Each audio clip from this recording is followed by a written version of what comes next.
হযরত আব্দুল্লাহ ইবনে উমর রাদিয়াল্লাহু তাআলা আনহু বর্ণনা করেন, রাসূলুল্লাহ সাল্লাল্লাহু আলাইহি ওয়াসাল্লাম ইরশাদ করেছেন, তোমাদের মধ্যে কেহ কি কুরআনের 1000 আয়াত প্রতিদিন পাঠ করার শক্তি রাখে? সুবহানাল্লাহ।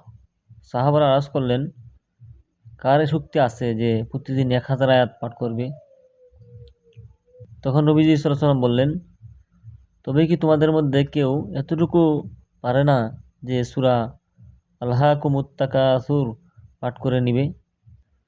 সুবহানাল্লাহ। প্রিয় দর্শক, সূরা তাকাসুর কেউ যদি প্রতিদিন একবার পাঠ করে তাহলে 1000 আয়াত পাঠ করার সওয়াব সে পাবে। সুবহানাল্লাহ। এজন্য আমরা এই সূরা তাকাসুর প্রতিদিন একবার হলেও পাঠ করব, আর এর বিনিময়ে কি করব? 1000 আয়াত পাঠ করার সওয়াব পাবো। এজন্য আমরা প্রত্যেকেই প্রতিদিন এই সূরাটা আমল করব ইনশাআল্লাহ। আল্লাহ রাব্বুল আলামিন আমাদের সবাইকে এই সূরাটা আমল করার তৌফিক দান করুক, আমিন। আর এই ভিডিওটা শেয়ার করে দিবেন যাতে আরেক মুসলমান ভাই বা বোনেরা এই আমলটা করতে পারে।